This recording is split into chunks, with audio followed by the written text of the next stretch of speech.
اقتلوا يوسف أو اطرحوه أرضا يخل لكم وجه أبيكم وتكونوا من بعده قوما صالحين.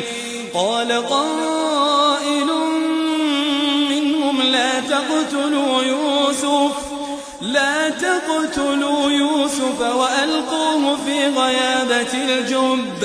وألقوه في غيابة الجب يلتقطه بعض السيارة إن كنتم فاعلين.